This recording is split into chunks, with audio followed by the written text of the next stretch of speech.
Good afternoon, ladies and gentlemen. Dear Kenyans, in the last 2 weeks, our country has experienced grave acts of lawlessness, widespread violence, looting, and invasion of private property by persons taking advantage of political demonstrations called by the opposition.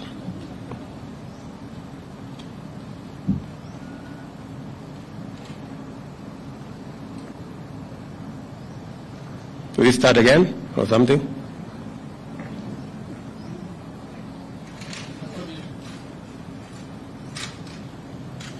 Okay.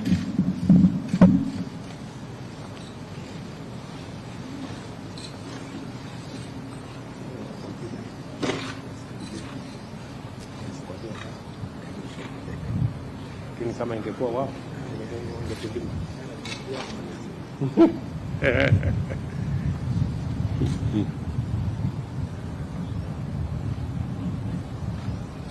Okay.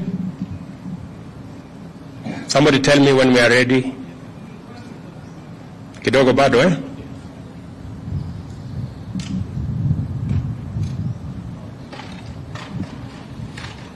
Mumenichelewesha sana. This statement I was supposed to make at 4:30.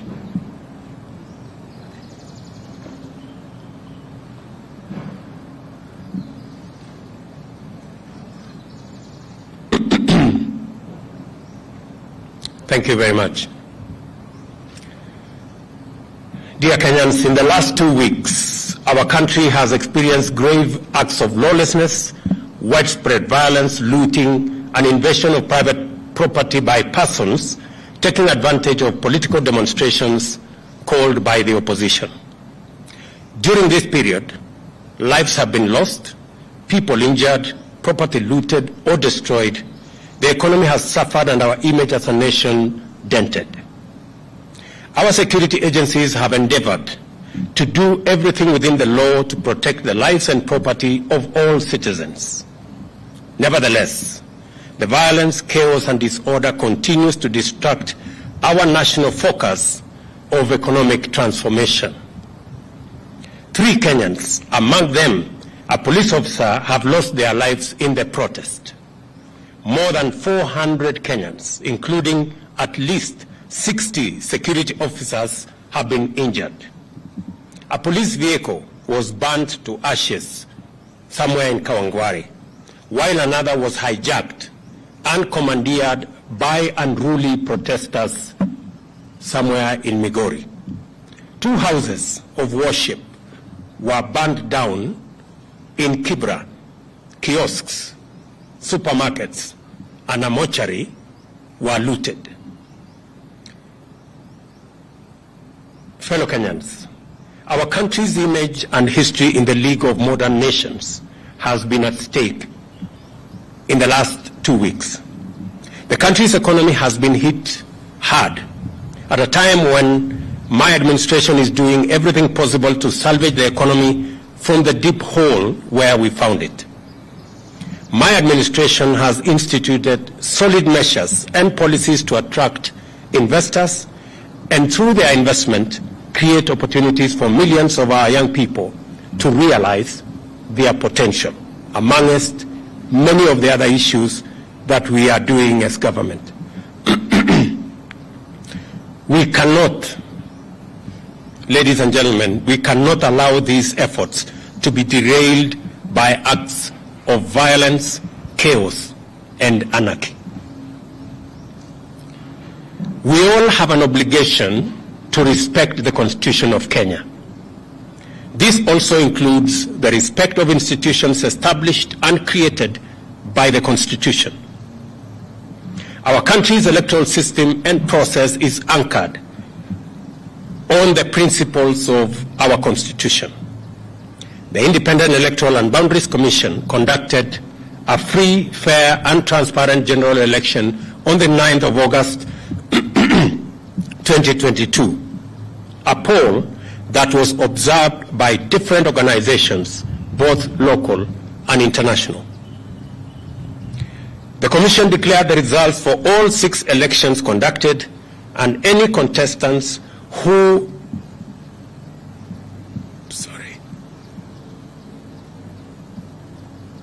were aggrieved by the outcome had an opportunity to present their grievances to the country's judicial system for arbitration.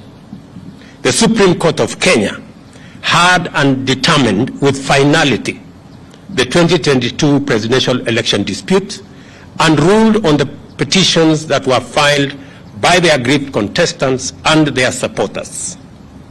Nevertheless, I have carefully listened to the issues raised by my friend, the Honorable Raila Odinga. In times like this, it is not about who is right or who is wrong. Like Winston Churchill said, I dare say, and I quote, "Courage is what it takes to stand up and speak, but it is also what it takes to sit down and listen." I have always been ready to engage Kenyans of all walks of life, including elected and appointed leaders from across the political divide and the religious fraternity, on how to make our country better and prosperous. And in the last 6 months, I have talked to many religious leaders. I have talked to many elected leaders from across the political divide. My door still remains open for honest, objective, and sincere deliberations based on the rule of law and the Constitution. On the reconstitution of the future Electoral Commission, the selection panel that currently is in office is a creation of the law that was passed by the two chambers of Parliament in response to a court decision. The court clearly stated that one institution, and in this case, Parliament, cannot dominate the process of establishing an electoral commission at the expense of other institutions that have a role to play in the country's electoral process. However, considering the matters raised by our friends in the opposition, I suggest a bipartisan engagement in Parliament on the reconstitution of the IEBC panel within the parameters of the law and the Constitution. In any case, as a Democrat and guided by the Constitution, I, on the 9th of December 2022, sent a memorandum to the Speakers of the National Assembly and Senate requesting the purposive intervention on implementation of the 2/3 gender rule, entrenchment in the Constitution of the Constituency Development Fund, Senate oversight and national gender affirmative action funds, establishment of the position of the Leader of Opposition, and the improvement of parliamentary oversight of the executive. And for the record, Parliament has already approved the parliamentary oversight of the executive, and shortly, cabinet secretaries will be appearing before the House to answer questions. The other items are still in Parliament. The IEBC selection panel and the future process of recruitment of its commissioners could as well be part of a conversation leading to constitutionally and legally binding proposals through a bipartisan parliamentary process. In other words, I am suggesting that the issues that have been raised by our friends on the matter of IEBC, my suggestion is that this matter can be handled in Parliament by a bipartisan parliamentary process so that we can agree on what it is they have an issue with, and we can adjust as is agreed and as necessary. And therefore, in these circumstances, and in view of the recent events that led to loss of life and destruction of property in the demonstrations that have occasioned in our country for the last 2 weeks, I urge my brother Raila Odinga and the opposition to call off the demonstrations and to give this bipartisan approach a chance for us to take the country forward. Meanwhile, I call on all Kenyans to remain peaceful and law-abiding, and I assure them that the government of Kenya will continue with its sacred duty of protecting their lives and their property, including their businesses. Thank you very much.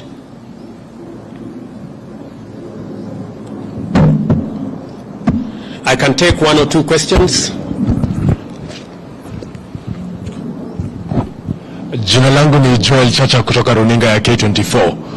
Baadhi ya matakwa ya Azimio vile vile ni kuhusiana na gharama ya juu ya maisha. Je, Wakenya watarajie kupungua kwa bei ya bidhaa muhimu kufikia lini? Tuko na mpango kamili ambayo tunashughulikia gharama ya maisha. Kwa mara ya kwanza tumesajili wakulima milioni 5. Tuko na mbolea milioni 6. Saa hizi wakulima wetu wanashughulika na kupanda chakula kote katika taifa letu la Kenya. Juzi nilitangaza ya kwamba tumeagiza chakula kutoka nje na itaanza kufika wiki hii.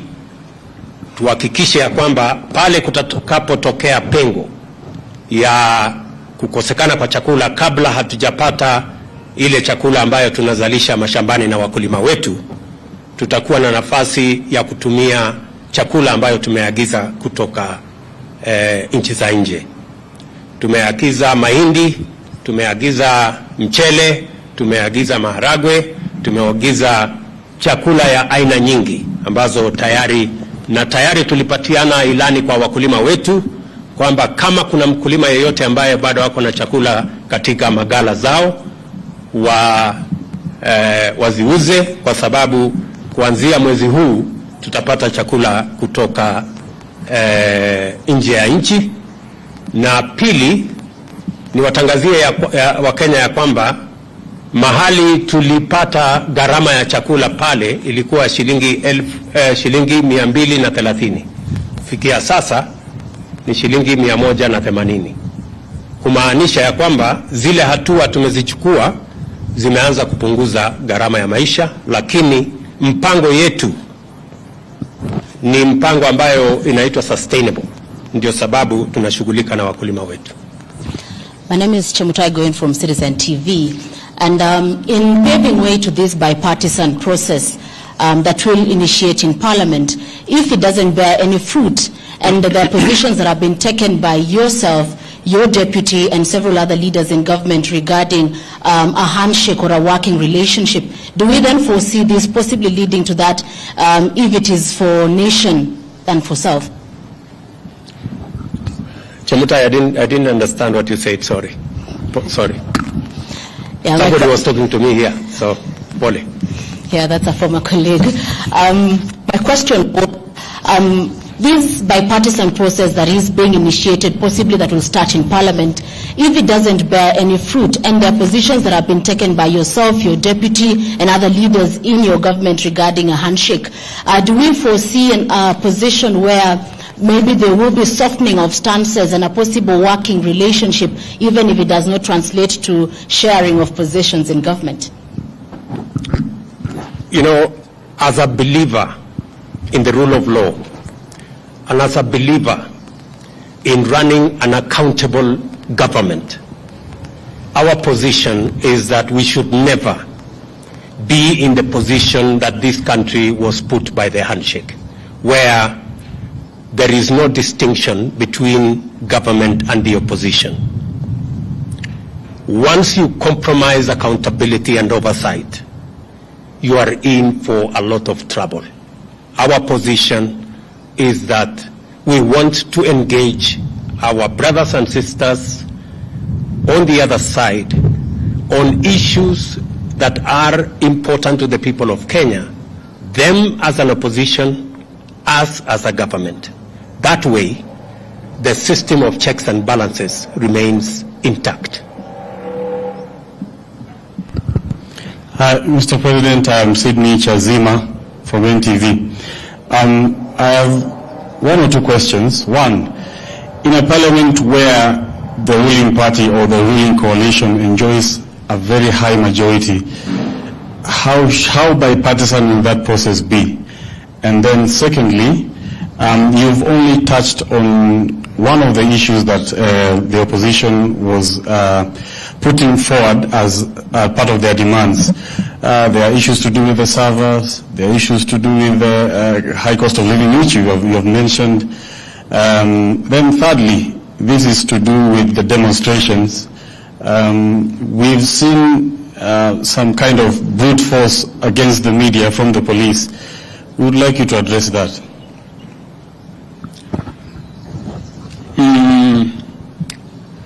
On your first issue, we've been this road before. We've sorted out matters in a bipartisan way in Parliament before, irrespective of what numbers there are. And in any case, the numbers in Parliament, the difference is not that much from where I sit. So I do not see any threat of any side. And in any case, when we engage in a bipartisan approach, it is not a game of numbers. It is a game of reason and how we put our arguments in a manner that carries not one side, but all sides. That is the essence of a bipartisan approach. I have responded in my statement, if you read carefully my statement, I have responded to all the issues that our good friends on the other side have engaged in. And finally, we are great believers in free media. And any engagement that puts the media in danger is not acceptable. However, in the context of the violent demonstrations, you agree that there has been a lot of violence against citizens, many citizens, properties, burning down of buildings, including churches. In that confusion, there could have been incidences where the media was caught in the fray. I do not think there is any deliberate attack on the media. And if there was such deliberate attack on the media, I can tell you we would be opposed to it and we would not support it and we would actually deal with it, because we believe that the media should be left to carry out its duties, its broadcasts, irrespective of how unfair they may be. It doesn't really matter. But the media should be left alone, irrespective of how biased they may be. Okay, any other maneno? And just for the record, because I have seen some other people say, oh, maybe the media will be, I don't know what will be switched off. Take it from me.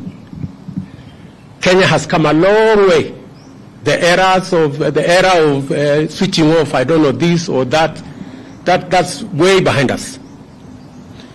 I have said we will support the right of the media to carry out its function. You have our absolute support, irrespective of how biased you are against us. We will support you. Yeah? We will support you to do whatever it is that you're doing. But I am sure if we exchange positions, if you are standing where I'm standing, you guys would have switched off the media. But us, we will not.